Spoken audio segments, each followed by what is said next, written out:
Alerta, alerta, que camina la espada de Bolívar por América Latina. La crisis del neoliberalismo a principios del siglo modificó la geopolítica del subcontinente. La llamada marea rosa cubrió toda América del Sur. Argentina, Brasil, Ecuador, Venezuela y Bolivia fueron la punta de lanza de este movimiento. Mediante elecciones populares, estos países se sumaron a los referentes históricos de la izquierda política, producto de la Guerra Fría, Cuba y Nicaragua. Después de una década, la política internacional sufrió cambios. La derecha recuperó el terreno. Brasil, Argentina y Ecuador volvieron al cauce. Nació el Grupo de Lima encabezado por México y Colombia, el cual tenía como uno de sus principales fines la cooperación entre naciones para frenar el populismo de izquierda en el hemisferio sur.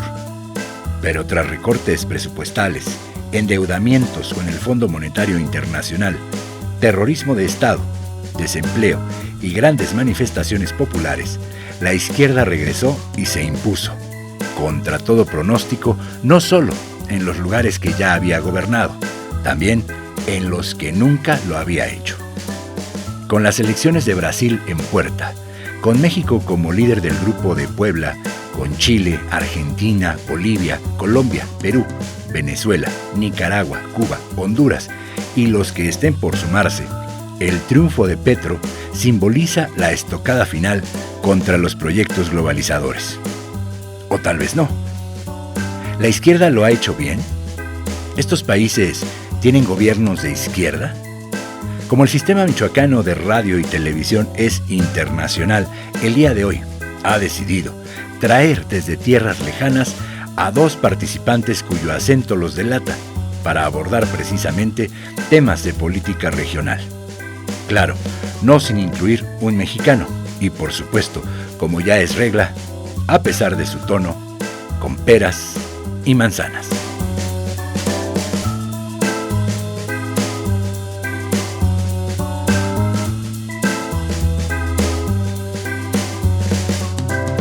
Buenas noches, bienvenidos a la Mesa Roja de la Televisión Pública Nacional, bienvenidos a la Mesa de Peras y Manzanas. Hoy vamos a hablar a propósito del triunfo de Petro en Colombia hace un mes y medio. Vamos a hablar de la geopolítica del continente, cómo se aterriza en el país y luego en el Estado. Para esto tengo un panel de compañeros que, seguramente conocen de temas internacionales y seguramente también conocen de temas nacionales. Lo interesante aquí es saber si, como en 2005, 2006, 2007, la marea rosa regresa o no. Hay países como Ecuador, donde la izquierda jamás volvió. Hay países como Argentina, donde dicen los argentinos, amigos argentinos que tengo, que llega la derecha y lo hace mal, llega la izquierda y lo hace más mal, llega la derecha y lo hace peor, y así parece que va. Y bueno, no sé, hoy vamos a hablar de todo eso. Presento al panel. No les voy a dar la palabra como los voy a presentar. Le tengo que dar la palabra primero a Héctor, porque es colombiano, pero voy a presentarlos como están ordenados en la mesa. Ileisi Fernández, segunda aparición de Ileisi con nosotros, presidenta estatal de la Asociación de Fraternidad, ¿verdad? Michoacana de Fraternidad con Cuba. Michoacana de Fraternidad, siempre me falla. Ya nos acompañaste cuando hablamos de los médicos cubanos. Ajá. Hoy otra vez acá, doctorante en Derecho por la Universidad Michoacana de San Nicolás de Hidalgo, ¿verdad? Y me comentabas que recientemente también colaboras en el CONALEP, aquí a nivel estatal. Un gusto regresar nuevamente a la Mesa Roja del Sistema Michoacano de Radio y Televisión, hoy como invitada para hablar no solo de Colombia, sino también de América Latina y la reconfiguración del mapa geopolítico del continente. Ok, Ileisi, también formas parte de la barra de opinión del noticiero a las 2 del Sistema Michoacano. Espero que me estén viendo. Claro. Héctor Díaz, vamos a empezar hablando contigo ahorita después de presentarlos. Héctor Díaz, colombiano, doctorante en Historia por la Universidad Michoacana de San Nicolás de Hidalgo. Nos acompañaste también en el programa donde hablamos de desaparición forzada. Bienvenido, Héctor. Muchas gracias, Benjamín, por la invitación y a los amables televidentes que están con nosotros en este momento. Claro. Y la primera vez que nos acompaña Carlos, columnista en Los Reporteros MX, ¿verdad? Medio nacional, historiador, y también formas parte de la barra de opinión del noticiero de A las 2, aquí del Sistema Michoacano de Radio y Televisión.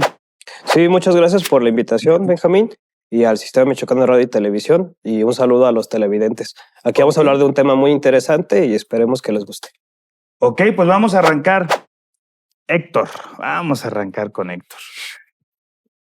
Petro gana las elecciones en Colombia y nos dicen llegó la izquierda al poder. Yo veo a Gibran Ramírez, por ejemplo, que es un tipo que independientemente de si apoya a Monreal o no, me parece muy inteligente y yo lo respeto. Lo veo diciendo es una izquierda distinta, es más izquierda que Andrés Manuel, viene del M19, etcétera, etcétera, etcétera. Tuvo como fórmula una vicepresidenta afrodescendiente y entonces nos pintan como que Colombia salió del paramilitarismo, ese ejército conservador de Colombia va a cambiar, el pueblo llegó al poder, bla, bla, bla. Ojo, quiero escuchar la visión de un colombiano. Pues muchas gracias. Yo creo que la elección de Petro marca un precedente importante para la democracia colombiana. Es positivo, en todo caso, que una persona, un exguerrillero, que depuso voluntariamente las armas, que se acogió un proceso de paz, etcétera, haya llegado al poder. Eso es positivo, indudablemente, ¿no? Hay otros elementos que son importantes y es que la elección de Petro viene precedida de una serie de movimientos sociales relevantes en el país y Petro fue lo suficientemente hábil para presentarse no como la oposición a lo que el sistema económico colombiano venía presentando, ¿no? Y eso, creo yo, son las variables que permiten entender el respaldo popular que indudablemente tiene el presidente en estos primeros días de haber sido electo. No obstante, ese respaldo popular que se manifestó en la elección de Gustavo Petro no hace que haya gobernabilidad política per se, ¿no?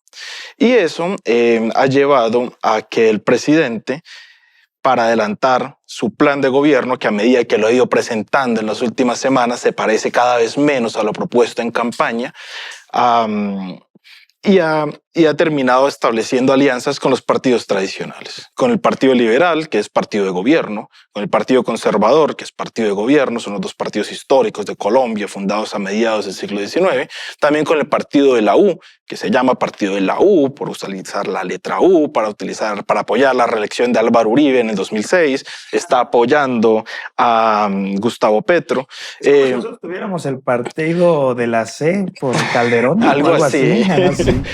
Entonces, la coalición de Petro, a pesar de haber tenido 20 senadores, un poco más, 21 creo, ahorita tiene 80 y tantos senadores, ¿no? Es una maquinaria realmente importante que, pues bueno, explica algo. O los conservadores en Colombia, o la derecha en Colombia, mágicamente se transformó en izquierda, o la izquierda mágicamente transformó su programa en uno de derechas. Entonces eso nos puede ayudar a pensar un poco cómo se ha venido dando estas primeras semanas de gobierno. Tan así que la primera propuesta relevante que presenta el gobierno en materia política al Congreso de la República es una reforma tributaria. Una reforma tributaria que efectivamente no es tan regresiva como lo fue la que presentó el gobierno Iván Duque en el año pasado, pero que tiene algunos elementos que atentan contra la economía de los más vulnerables, ¿no?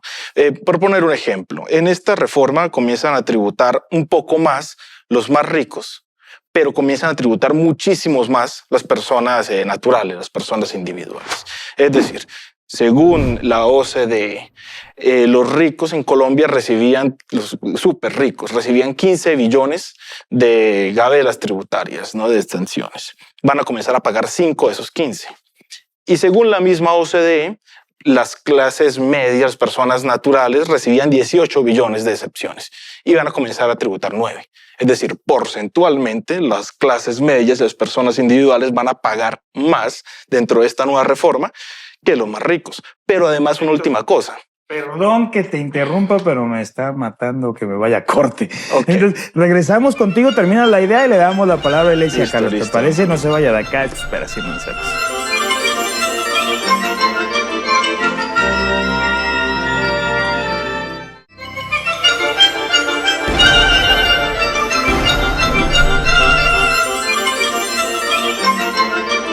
Estamos de vuelta. Héctor, termina tu idea, por favor. Sí. Hablamos sobre la reforma tributaria. Reforma tributaria. Que al parecer nos dicen que los ricos van a pagar más y los pobres menos, pero realmente los ricos van a pagar más y los pobres también van a pagar más, ¿no? O sea, es lo que nos decías. Más o menos va por ahí. Y se disfraza de falsos argumentos. Por ejemplo, han puesto un impuesto a la proteína que consume el sector más vulnerable de la sociedad, que es la mortadela, el jamón barato, pues. Que eso es una porquería, sí es una porquería, que trae problemas para el organismo, todos. Pero lo cierto es que la carne de calidad está a 200 pesos mexicanos el kilo, 40,000 pesos colombianos. Entonces, las personas más desfavorecidas, a menos de que les suban el ingreso o que bajen la carne, no van a poder comprar carne de verdad. Pero si le subes también a esta otra carne de baja calidad, pues, ¿qué van a poder comer?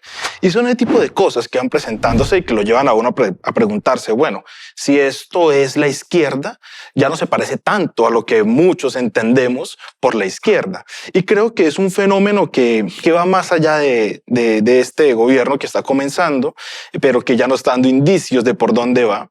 Y que además han dado muestras de una cercanía bastante contundente, digamos, con los Estados Unidos. Petro ya había dado indicios de que no tiene interés de sacar a Colombia del acuerdo de cooperación especial con la OTAN, y mismo que impulsó a Álvaro Uribe, consolidó a Juan Manuel Santos, mantuvo a Iván Duque, y Petro dijo que la OTAN le parece fantástica como socio para el ejército colombiano. Entonces, ahorita que mencionabas que el ejército conservador, etcétera, etcétera, siendo esto, cosa que es cierta, bueno, un gobierno de izquierdas debería tomar alguna carta en el asunto. Claro. Pero pues al parecer la izquierda que tenemos ya no se parece tanto a la izquierda que queremos ver en algunos lados. Justamente, Lacey, Cuba ha sido el estandarte de la izquierda latinoamericana y me atrevo a decir que de gran parte del mundo.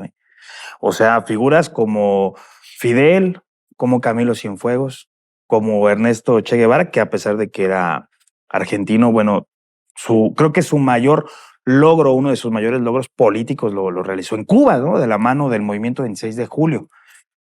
Ustedes que históricamente han sido ese estandarte, ¿cómo ven este tema de, no sé cómo llamarlo, las nuevas izquierdas? Ya lo decía, esto no se parece tanto, porque es como un tema incluso discursivo. Yo veo a Evo Morales discursivamente muy cercano al tema cubano, por ejemplo, al gobierno venezolano también discursivamente muy cercano, pero en la práctica no los veo tan cercanos. O sea, y veo a México, por ejemplo, discursivamente lejano, y en la práctica, pues también lo veo lejano con regímenes como el de Cuba, pero lo veo cercano con regímenes como el de Bolivia y el de Venezuela. ¿Cómo lo ven ustedes?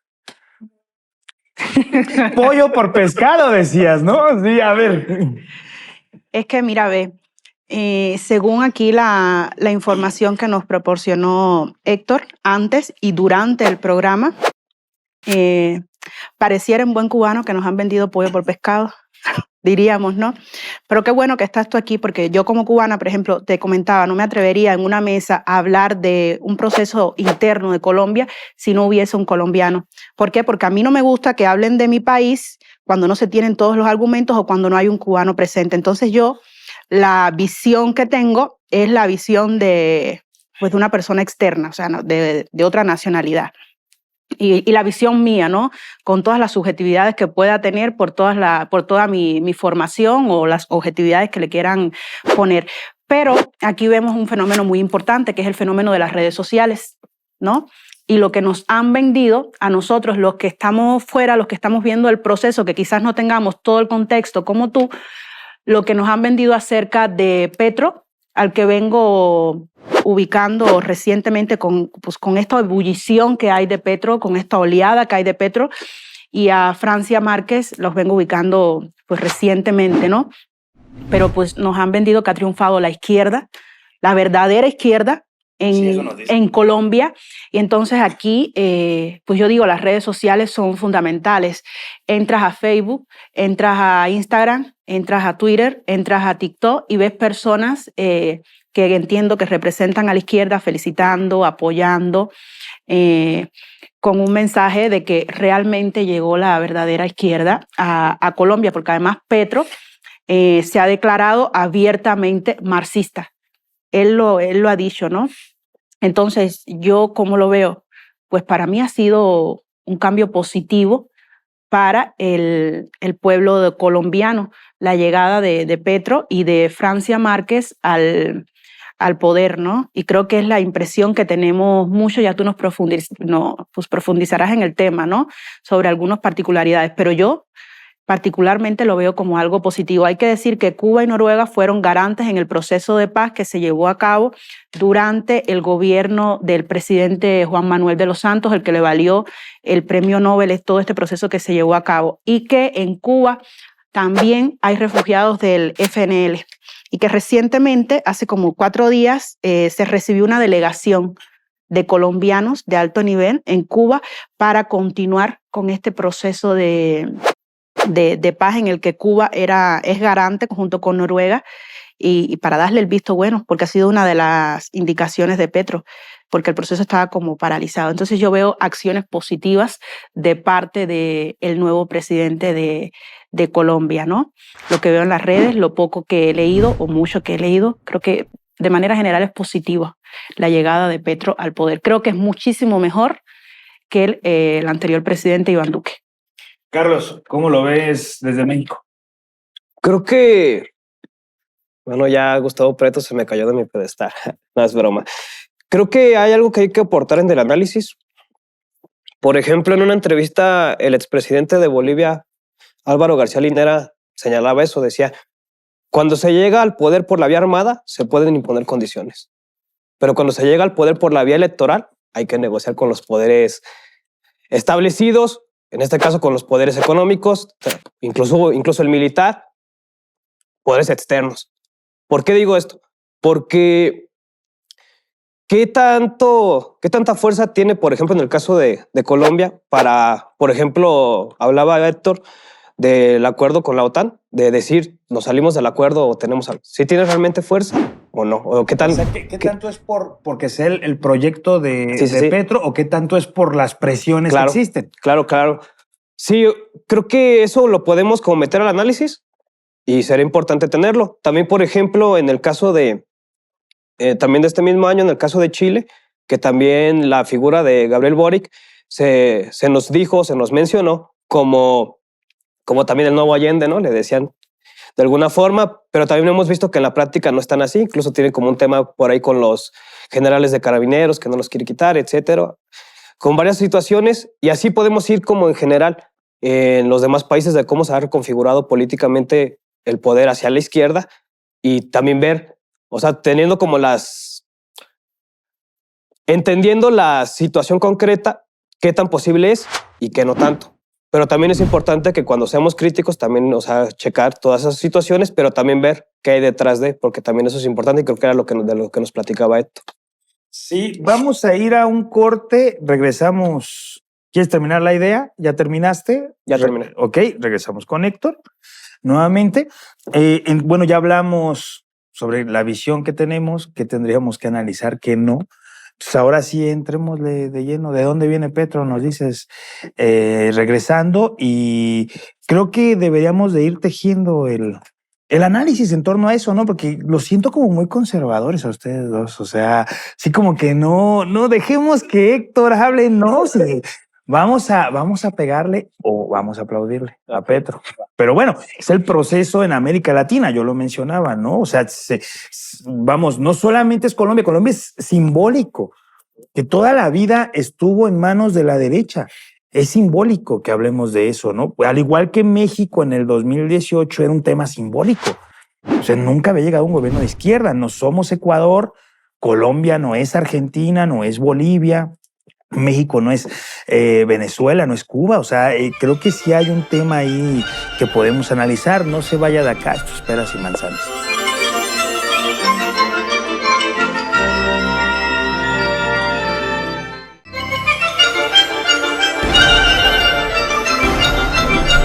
Estamos de vuelta. Yo le decía a Héctor que, bueno, ¿de dónde venía Petro? Pues no solamente estaría bueno que analizáramos eso. Digo, ya nos quedó claro con lo que nos dijiste, que al parecer no es tan de izquierda. Y Lacey dice, bueno, nosotros vemos positivo. Carlos dijo algo que me parece importante. Analizar las causas, ¿se puede o no se puede? Porque eso también sucede acá, ¿eh?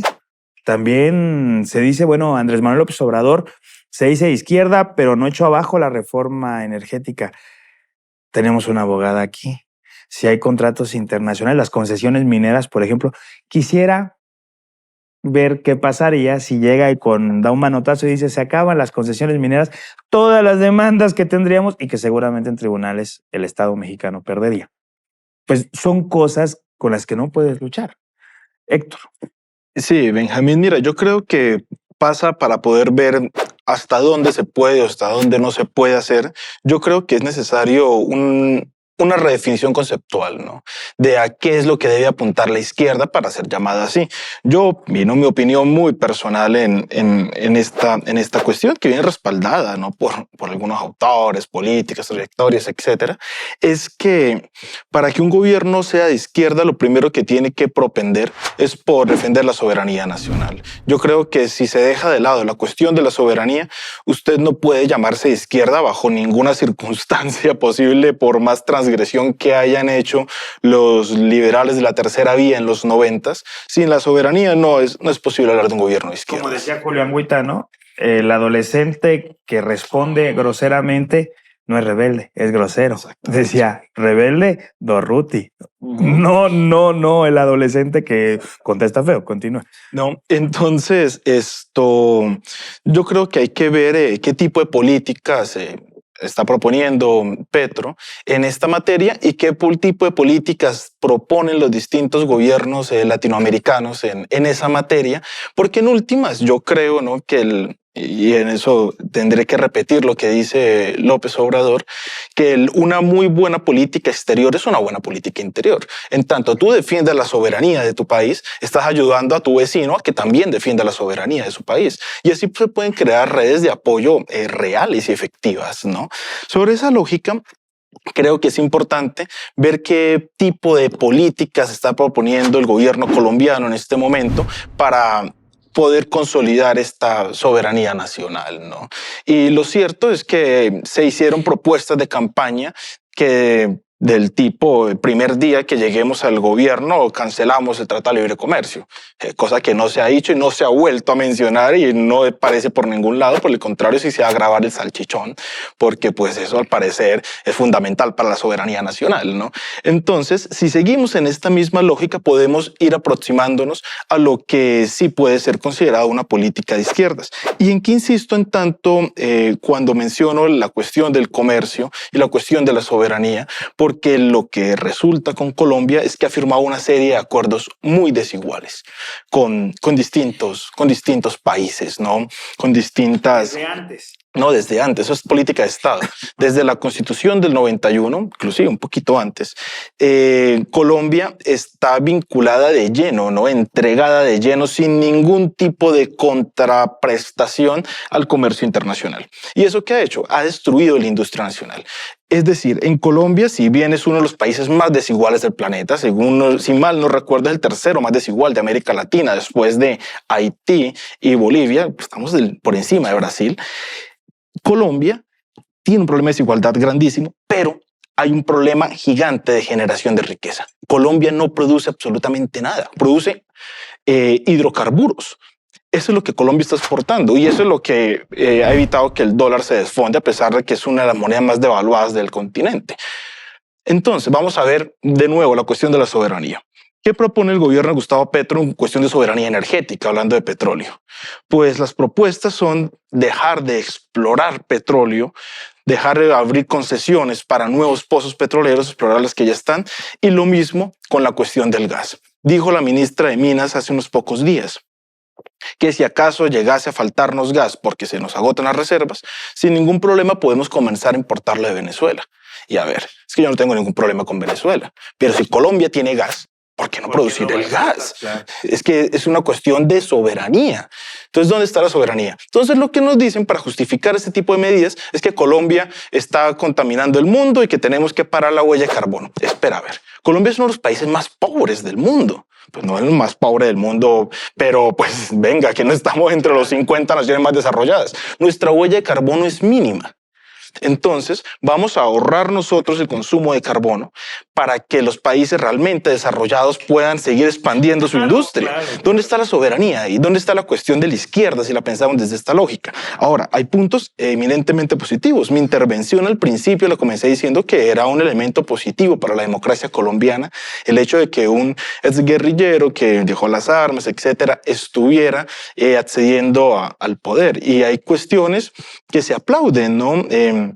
Como a Juan Manuel Santos, por el que no tengo ninguna simpatía, le aplaudí, reconocí lo valeroso de sacar adelante el proceso de paz con las FARC. A Petro le aplaudo que busque, como lo manda la Constitución, un camino legal para hacer la paz con la guerrilla del ELN, lo cual es muy positivo para todos en Colombia. Cualquier paso en favor de la paz es positivo y lo aplaudimos.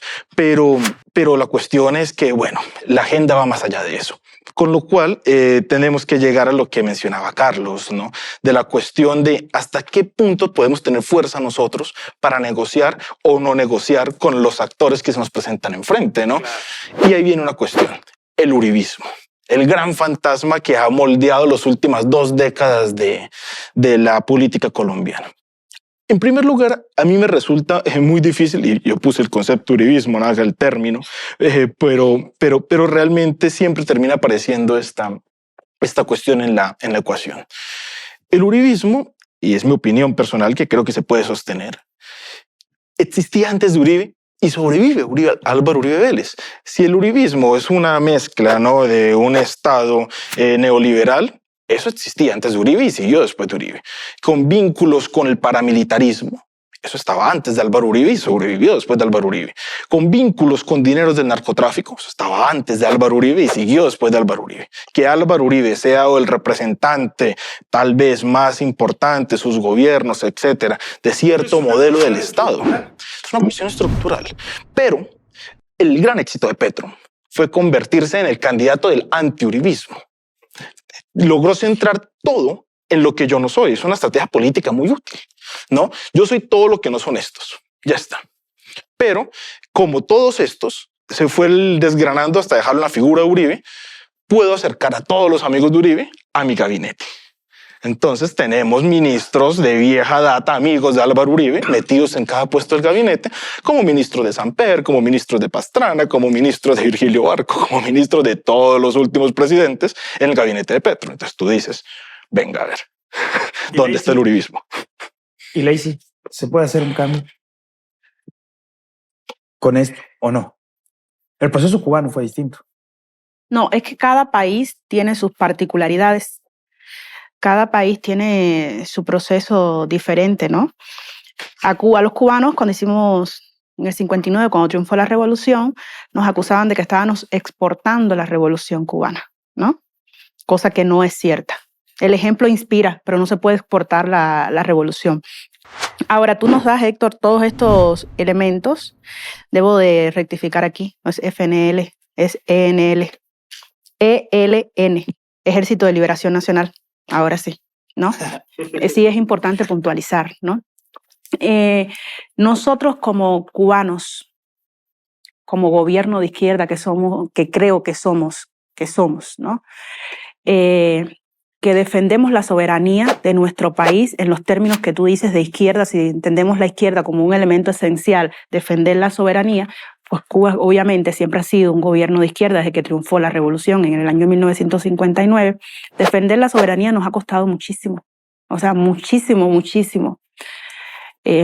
muchísimo significa muchas carencias para el pueblo de Cuba. Aún así no hemos renunciado. Pero viendo con la llegada de Petro, te decía, para nosotros es algo positivo porque las relaciones de Cuba durante el gobierno de Duque se hicieron casi nulas. Entre Cuba y el gobierno de Duque fueron casi nulas. No habían relaciones. Vamos un corte y regreso contigo. Excelente. ¿Vale? No se vaya de acá, esto es Peras y Manzanas.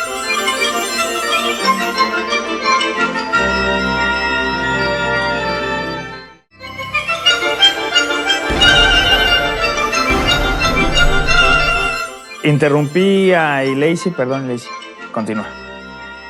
Te decía, Héctor, nosotros a nivel de país, como Cuba, nosotros no podemos sino verlo como algo positivo porque significa que se va a reanudar la relación bilateral entre dos países que tienen muchas cosas que los unen. Entonces, para nosotros es muy positivo desde el punto de vista diplomático que llegue una persona que se asume marxista, que lo practique o no, que lo lleve a la práctica o no. No llega aún a los 100 días de gobierno, no lo sabemos. Pero para nosotros es algo muy positivo porque significa que se van a reanudar, entre otras cosas, el proceso de paz, que yo creo que es algo muy necesario, muy importante. Ha sido una de las consignas del presidente Petro para llegar a la presidencia, una de las promesas que él ha hecho. Entonces nosotros como país, pues insisto, lo vemos como algo positivo porque vamos a reanudar las relaciones. Hemos estado a nada de cerrar la embajada, de que se cierre la embajada de Colombia en Cuba, para que veas qué tensas fueron las relaciones entre Cuba con el gobierno saliente de Iván Duque. O sea, nos dijo todos los descalificativos posibles. Entonces, con Petro vemos que se va a reanudar esa relación de solidaridad, de hermandad, de fraternidad, en la que ambos países puedan ganar, puedan beneficiarse. Quizás tú no lo veas con tus argumentos que tienes como alguien que represente la izquierda íntegramente, pero desde afuera nosotros lo vemos como alguien progresista, que va a traer reformas positivas a Colombia. Y pues nos acabas de decir que no tan de izquierda. Al inicio yo lo seguía viendo de izquierda. Ya tú tienes, tú tienes tus argumentos y bueno, creo que son muy sólidos, ¿no? Carlos. Bien, quiero responder la pregunta que le hiciste a Ileisi. ¿Se puede hacer un cambio o no? Creo que aquí va a ser muy importante el papel que puedan tener los movimientos sociales en Colombia. Es decir, qué tanto pueden presionar o no para que se tomen ciertas medidas. Yo creo que ese factor es fundamental. Ahora bien, retomando lo que decía Héctor hace un momento, de que él vea positivo en el aspecto democrático, que hubiera ganado Petro, creo que también por ahí es importante en el sentido de que el pueblo de Colombia haya visto que mediante las elecciones podían ganar al menos al uribismo, al menos en un plano formal. Creo que eso también demuestra o empodera al ciudadano, a la ciudadana, para demostrar o ver que pueden realizar cambios si se lo proponen, que no estamos o no están condenados a siempre ser vencidos, ¿no? Como decía por ahí algún teórico, nacimos para vencer, no para ser vencidos. ¿Y eso pasa en México? ¿Los movimientos sociales respaldan el proyecto? ¿Son fundamentales para un cambio o no? Bueno, creo que el caso de México es muy particular. Creo que ciertos movimientos sociales han respaldado al movimiento obradorista, o en este caso de la Cuarta Transformación. Hay otros que no. Hay otros que se han dedicado como a criticarlo tajantemente. Y creo que eso no siempre ha abonado, porque a veces son críticas como me parece muy al aire. Sin embargo, creo que los movimientos sociales son fundamentales. Y yéndonos poquito atrás, el mismo Movimiento de Regeneración Nacional o el Morena se nutre a partir de movimientos sociales que van surgiendo. Tanto el movimiento, por ejemplo, del magisterial de profesores, como otros movimientos de electricistas, etcétera. Sindicalistas, ¿no? Sí, campesinos. Son los que yo detecto ahí, no tanto estudiantiles. Sí, estudiantiles sí han tenido como un poquito, han pintado como una línea para no estar o no apoyar, pero sí me parece que los otros han sido fundamentales para ese proceso que se ha venido realizando. Tal vez faltaría, creo yo, un poquito más de impulso de los movimientos sociales ahora que es gobierno de la Cuarta Transformación, pero me parece que han sido fundamentales en el proceso. ¿Y entonces crees que eso se puede adoptar en Colombia? Bueno, que sería necesario que... Creo que sería necesario que los movimientos sociales tomaran una acción importante, porque luego eso pasa. Llega un gobierno que ante los ojos de muchas personas se presume o se ve como de izquierda y muchas veces los movimientos sociales pues se tranquilizan, dicen ya ganamos, vamos a dejarlos trabajar, etcétera. Y creo que no necesariamente, sino tienen que estar vigilantes y ver cómo pueden aportar en ese mismo proceso. ¿Quieres decir algo de eso? Sí, Petro llega con un gran respaldo popular a la presidencia. Su reto es mantenerlo, cumplir las promesas que realizó en campaña. Ya tú has dicho que algunas ya se están desvirtuando. Tiene que ser muy inteligente para que ese mismo movimiento y ese mismo respaldo popular que lo llevó a ganar no se le vire en contra. Entonces creo que eso es uno de los grandes retos que él tiene. Si se vendió como de izquierda, si se vende como de izquierda, si es de izquierda o no, no soy quien para juzgarlo. Y en la práctica, en los hechos concretos, no lo demuestra, pues habría que poner una alarma en que ese mismo respaldo popular que lo llevó al poder no sea quien luego se le vire y le crea un conflicto dentro del país, teniendo en cuenta que Colombia es un país en ebullición. Yo recuerdo mucho el tema de Lenin Moreno en Ecuador, diciendo, vamos con el correísmo. ¿Cómo se llama el partido? Alianza País. Se llama, parece que sí. Y que después resultó que no, y hasta orden de aprehensión tiene Correa y tiene que vivir con su esposa en Bélgica y un montón de cosas, ¿no? Pobrecito, ¿no? Viviendo en Bélgica. Pero bueno, le tocó a Correa irse para allá, pues su esposa es de ahí, ¿no? Entonces, ¿puede pasar algo similar en Colombia? No tengo idea, no. Lo cierto es que bueno, la historia no sirve para esto, pero a veces orienta. Ecuador tiene un historial de movimiento social tumba presidentes, ¿no? Los ecuatorianos tienen la exposición, no nos gusta, tomamos las calles claro, y se hace sentir el pueblo. En Colombia también. Pero lo cierto es que el último presidente que fue depuesto por un golpe militar a principios de la década de los 50 y antes de ese fue el golpe de Melo en 1853. Entonces, digamos que no es los muy... paros nacionales no han depuesto presidentes. Empezando porque no son paros nacionales. Eso es un nombre que nos gusta usar a los colombianos, pero realmente un paro nacional implica otras cosas. Perdón que te interrumpo, conozco unos amigos acá que dicen huelga política general. Yo nunca he entendido qué es eso, pero sí. Son manifestaciones sociales, ¿no? Masivas, etcétera, que se han dado y que, bueno, el pueblo colombiano ha demostrado una gran capacidad de organización, pero que tiene unos matices bastante particulares propios de las características históricas de Colombia, ¿no? Entonces yo creo que hay que estar de cerca. Yo recojo lo que dice Carlos, ¿no? El hecho de que el pueblo organizado puede estar siempre vigilante, acompañando, exigiendo que se cumpla lo que se ha votado, etcétera. Yo creo que eso es la clave del éxito de cualquier gobierno, ¿no? En últimas, un gobierno, pues por muy de derechas que sea, si tiene el pueblo organizado marchando todo el día en la calle, no va a poder hacer nada de lo que tenga en mente, ¿no? Entonces yo... Para el respaldo. O sea, yo tomo como ejemplo Venezuela. Pasa algo, los cerros bajan y en Caracas, digo, por algo no han podido. El golpe militar que intentaron con Guaidó hace un par de años, 3 años, no fructiferó por eso. Y la sociedad y el PSUV están movilizados constantemente. Sí, y además otra cosa, ¿no? Entonces, considerando todas estas variables, ¿no? Yo creo que el llamado siempre ha de ser, ¿no? Para que el pueblo organizado esté al pendiente de lo que los gobiernos estén haciendo, ¿no? De cualquier índole y a cualquier nivel. No solamente al nivel del gobierno central, sino siempre a partir de una fiscalización de lo que los políticos, que en última son nuestros empleados, ¿no? Somos nosotros quienes pagamos sus sueldos, tienen que estar cumpliendo y haciendo un trabajo, pues, honesto, ¿no? Por decirlo de algún modo. ¿Quieres decir algo? ¿No? Sí, Ajá. hay que acotar algo. El pueblo colombiano de antes no es el pueblo colombiano de ahora.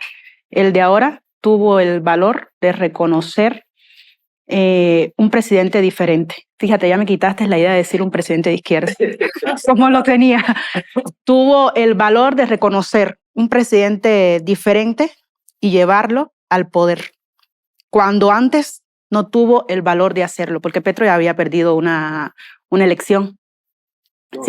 Dos elecciones. Sin embargo, ahorita hay que ver un despertar del pueblo colombiano que llevó un presidente al poder diferente. Quizás una conciencia ciudadana diferente, quizás un poco de madurez, porque luego de esto que vivieron con Duque, yo estoy en contra del gobierno de Duque, creo que vieron el cambio en Petro. Ojalá y sí se pueda concretar ese cambio. Sí. Ojalá y no sea Vicente Fox en el año 2000 para nosotros, ¿verdad? Vamos a ir a una pausa y regresamos para las conclusiones. Esto es Peras y Manzanas.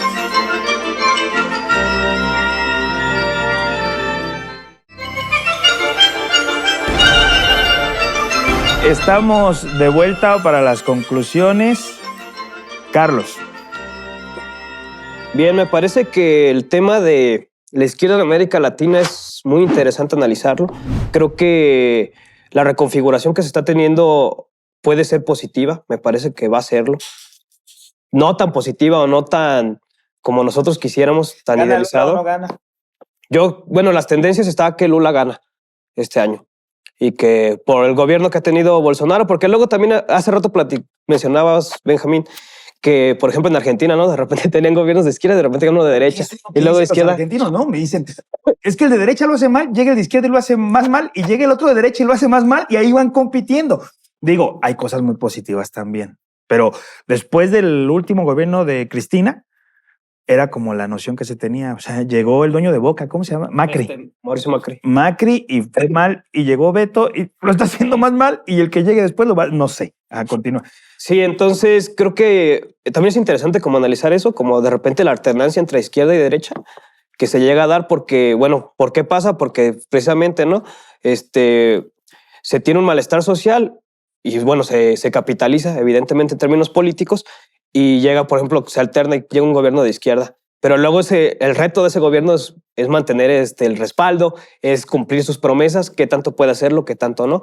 Y a partir de eso seguir construyendo, y en ocasiones pues pasa que no se cumplen las promesas, que no sé si decir mal gobierno, pero sí que se tienen ciertos errores y que de repente la derecha también crece, llega, etcétera. Además de que la derecha pues tiene recursos casi ilimitados por todo lo que sus patrocinadores que llega a tener y demás.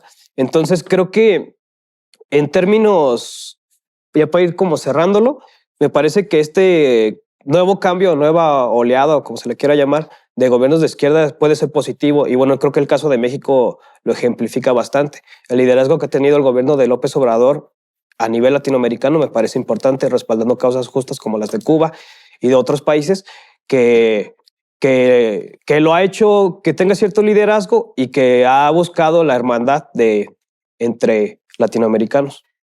Y bueno, para cerrar, en México se configura también el panorama geopolítico, para cerrar con tu participación. 20 gobernaturas tiene el Morena y la presidencia de la República. Rápidamente, ¿hay cambios o no hay cambios? Ok. Me parece que han existido cambios desde el 2018, que se ganó una mayoría importante, tanto en la Cámara de Diputados como en la de Senadores, y las 20 gobernaturas que se tienen ahora, que bueno, este año pueden ser 2 más, han generado ciertos cambios importantes. Me parece que incluso la política energética del país busca una soberanía nacional importante. También se busca la soberanía alimentaria, que digo, es algo que no hemos tocado aquí en la mesa, pero que también es importante tenerlo en cuenta. Y me parece también que los programas que se están teniendo con una visión muy social están surtiendo efecto y han ayudado a que las crisis, porque también eso es importante, al gobierno de la Cuarta Transformación le tocó vivir la crisis de la pandemia y creo que eso a veces no se toma en cuenta en el análisis. Y aún con todo eso se han ido sacando poco a poco el aspecto de la desigualdad social. Aún sigue siendo muy gigante la desigualdad social, pero se han ido mejorando poco a poco y me parece que el proyecto en general va caminando bien con ese sentido. Y Lacey, tus conclusiones. ¿Por qué terminamos siempre tan rápido los programas? Se acaban rápido, sí. Vienen a otra y seguimos platicando. No se preocupen, ahora ya no sobre Petro, sobre alguien más. Como conclusiones, número 1, creo que el liderazgo de México en América Latina, con la llegada al poder del presidente Andrés Manuel López Obrador, se ha potencializado, ¿no? Ahora sí, México está dando lo que se esperaba que no ocurría en sexenios pasados. Andrés Manuel ha marcado la pauta a seguir por muchos gobiernos de América Latina con una declaración que ha hecho, con una postura que ha tomado. Y pongo un ejemplo específico. Cuando Cuba fue excluida de la Cumbre de las Américas, el presidente Andrés Manuel dijo, yo no asisto, fue una representación de México, pero a partir de su declaración, muchos gobiernos de América Latina lo siguieron. Entonces, el liderazgo de México en América Latina es indiscutible. Eso es lo primero. Número 2, tema Colombia. Creo que se nos fue a hablar de Francia Márquez, la fórmula de Gustavo Petro para llegar al poder, ¿no? Creo que Héctor podría abordarlo de manera muy, muy rápida. Se nos hace muy interesante, ¿no? Que una mujer negra, afrocolombiana, que representa, es muy simbólico, ¿no? La presencia de ella junto a Petro para la fórmula a la presidencia y a la vicepresidencia. Entonces, eso es muy simbólico para toda América Latina y sobre todo para Colombia, por esta historia que tiene Colombia de negar a veces su negritud, cómo han sido excluidos y marginados los pueblos afros de Colombia. Entonces creo que ella físicamente representa todo eso, ¿no? Retrata perfectamente toda esta parte que les estoy comentando. Petro en el poder, te lo repito, se me hace algo positivo. Creo que es muy, muy positivo para el gobierno cubano, positivísimo para América Latina de manera general, creo que es muy positivo. No sé ya si llamarlo un presidente de izquierda, me voy con la duda, prometo investigar, pero sí creo que es un presidente, te digo, no lleva 100 días de gobierno. Creo que es un presidente transformador, que va a llevar reformas, que va a llevar progreso. De momento lo veo como alguien progresista, ¿no? Okay. 1 minuto y medio, Héctor, perdónanos, pero el tiempo en televisión. Vale, oro. Ok, mira, rápidamente para intentar englobar los asuntos tratados. Yo creo que hay una aproximación que es útil para pensar estos problemas, ¿no? Como en el que podemos meter el hecho del racismo estructural de la sociedad colombiana que mencionabas, y es el de la selectividad estratégica del Estado. ¿Cómo opera el Estado? El Estado opera a través de sesgos, ¿no? Y los 3 sesgos más relevantes que tiene son el de raza, es decir, soluciona primero los problemas de los barrios de mestizos y blancos que el de los negros e indígenas. El segundo sesgo es el del sexo. Soluciona primero los problemas de los hombres, ¿no?, que el de las mujeres y el de las minorías sexuales. Y el tercero es el de los ingresos. Soluciona primero el problema de los ricos que el problema de los pobres. Si vemos cuando confluyen estas 3 variables, es decir, si eres mujer, homosexual y pobre, las posibilidades de que el Estado atienda tus demandas son casi nulas, ¿no? Y moreno, afrodescendiente, peor. No, imagínate. Entonces, ¿a qué vamos con esto? El hecho de que haya una vicepresidenta negra, pues obviamente es algo significativo, ¿no?, para un país con el historial de racismo que tiene Colombia, cosa que se aplaude, ¿no?, porque muestra, como lo señalé al principio y luego insistí de nuevo en ello, que la democracia colombiana, pues bueno, con sus problemas horribles de la registraduría, que es el INE nuestro, etcétera, pero funciona. No es una dictadura como mucha gente ha señalado. O sea, con los matices que haya, pues esto muestra que hay algunos avances que vale la pena mencionar. Ahora, es el problema identitario, el problema de la izquierda, y tiene que hacerse de eso la política nacional. Yo creo que hay que matizar mucho esa situación. Yo creo, y lo señalábamos hace un rato en el intermedio, ¿no?, que el problema de la gente en la calle es, hombre, no tengo empleo. Migro. Hay 5 millones de colombianos ahorita fuera del país, porque no hay trabajo en Colombia. Entonces, la gente está pidiendo trabajo. ¿Cómo responde la izquierda a este problema de trabajo? A partir de fomentar una política identitaria. No necesariamente, que es importante, por supuesto, pero no necesariamente. Yo creo... Tenemos que ir rápido a la conclusión. Yo creo que la cuestión es apostar desde la izquierda, desde una perspectiva soberana, para poder aumentar los ingresos del país y de esa forma generar trabajo para que no tengamos que ponernos entre la espada de quedarnos o migrar. Ya tenemos mesa de análisis internacional. Cuando haya alguna coyuntura internacional, platicamos de esto. Nos vemos. Gracias por haber venido. Sí, gracias, Lacey, Héctor y Carlos. Se nos acabó el tiempo. Perdón, Héctor. Lo retomamos en la siguiente mesa. Gracias por habernos visto. Soy Benjamín Mendoza Madrigal. Esto fue Peras y Manzanas. Buenas noches.